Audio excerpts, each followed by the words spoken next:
It really does feel like we're living in the end times. And I'm probably not the only person to think this. And now I'm not necessarily a religious person, though I was raised to be religious.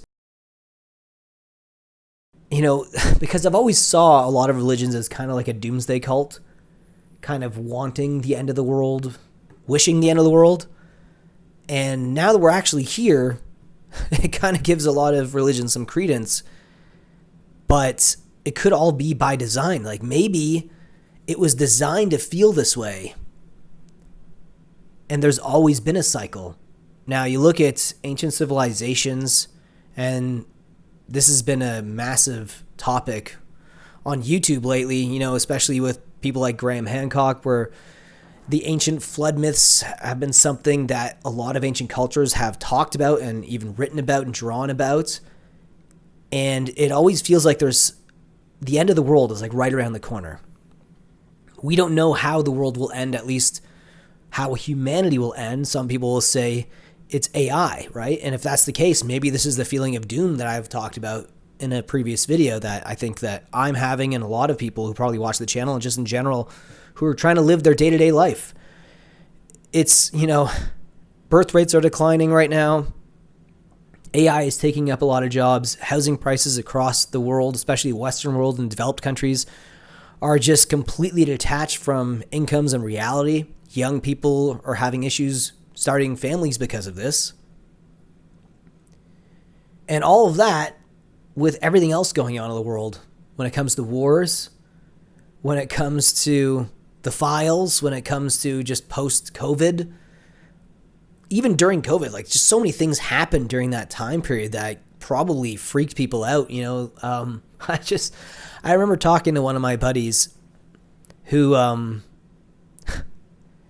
he just didn't believe that a lot of the stuff that was going to happen was actually kind of in the works, but I was down the rabbit hole, like researching everything on any sort of social media, any message board, anything like that, trying to pick the pieces because I was working from home and I had a lot of, extra time to do these things, and maybe it was unhealthy, but it definitely led me to certain pieces of information that later ended up becoming true. It's like they say, the difference between a conspiracy theorist and a non-conspiracy theorist is like give it a few months or something like that, or the facts. And that was kind of like what happened a lot during the pandemic. I kept telling him, I think there's gonna be lockdowns. Like, no, there's not gonna be lockdowns. Next thing you know, lockdowns happen.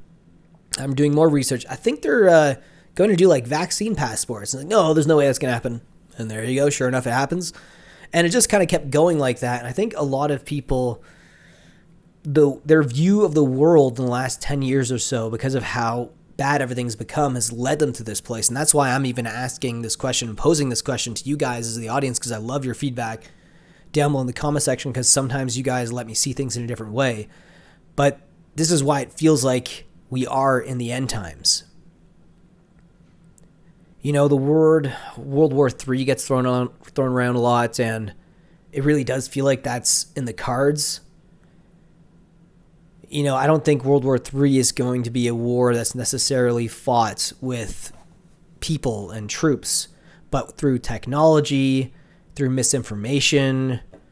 It's going to be a very bizarre dystopian war, and people could argue that it's been going on for the last 10 plus years. It's hard to know what countries are on what side and everything like that, but it really does feel like the way that the world's been going, there's been less focus on just family formations, stability, and everything kind of feels like chaos.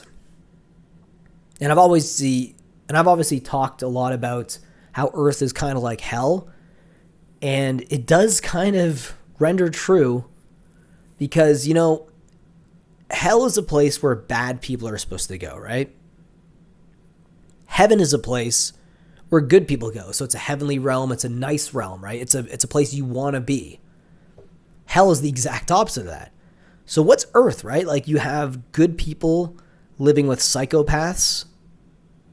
It's, if you're a good person, you're forced to be in this realm, this hellscape sometimes, right? And of course, there's great things about life You know, there's so many great things about life, and I'm not negating that. And there's a lot of beauty in the world, but there's also a lot of pain and sadness. And sometimes the pain and sadness is so overwhelming that it kind of overshadows all the good.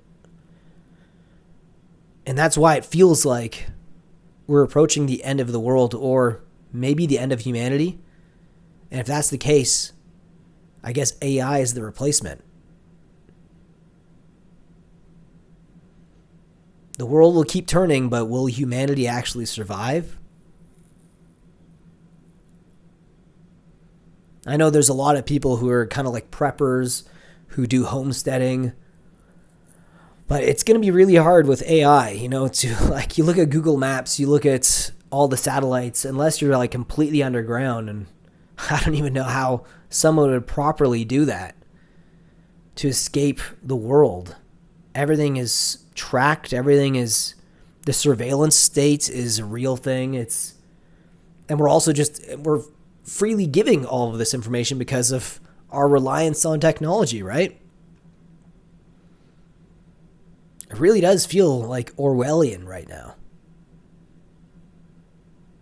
1984 is 2026. You leave your thoughts about this video down below in the comment section, guys. Do you agree with me? Do you think it's the end of the world? Or do you think that the wheels are just going to keep on turning and eventually things will turn around and we'll live in more peaceful times? Let me know down below in the comment section, and I'll see you in the next one.